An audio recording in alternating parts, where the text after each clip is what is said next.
In the rustling heart of the city, where shadows curled between the narrow alleys and ironclad skyscrapers, lived a man of extraordinary secrecy. Max Carrick seemed like any other unassuming office worker. With tousled brown hair, a shy smile, and a hearty laugh, he blended effortlessly into the fabric of everyday life. But beneath his tranquil exterior lay a dark, untapped power that twisted inside him like fighting serpents.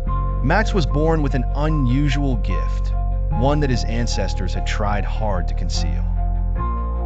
They called it umbrakinesis, the ability to control shadows, harness them into dark energy with a will of his own. From a young age, he had been trained to suppress these powers, taught to live quietly among the ordinary. But Max, despite the cautionary tales, couldn't ignore the pang of responsibility coiled in his soul. The city had its fair share of trouble. Gangs who believed in brute force terrorized the streets. Petty crime flourished in the dim corners, and corruption seeped into every crevice like tar. Though unnoticed by his colleagues at the public library, Max used his unique ability to combat these forces of chaos. He waged silent battles in forgotten places. The alleyways became his battleground, and the night his shroud. Through subtle moves, Max rendered infamous criminals powerless. A mugger's knife would be suddenly pulled away by an unseen force, a drug dealer's cash swallowed by the shadows.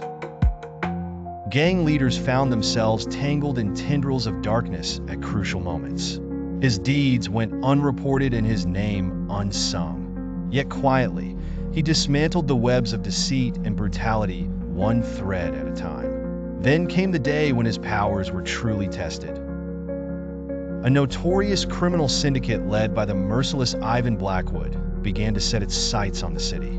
Their plans intended to establish an iron grip on the populace through fear and coercion. Max knew the time for subtleties was past. He needed to push the limits of his powers. When Blackwood's men took the mayor hostage, it was Max who slipped into the building under the guise of an alarm repairman. The shadows welcomed him, forming protective shields around his body. He faced Blackwood in the dim hallways, where light flickered and shadows reigned supreme. With decisive moves, he parried their attacks, using the darkness as his weapon until Blackwood found himself ensnared, gasping in fear. Max never intended for his powers to be known. As dawn broke and the city awoke to a safer reality, he vanished back into his quiet life, leaving the law to take credit for Blackwood's capture. The citizens never learned of the silent war fought in the shadows, but whispers of a vigilante's presence in the city became a comforting tale on cold evenings. Max continued his life inconspicuously, his secret safe, yet ever ready to rise against the darkness that dared to threaten peace.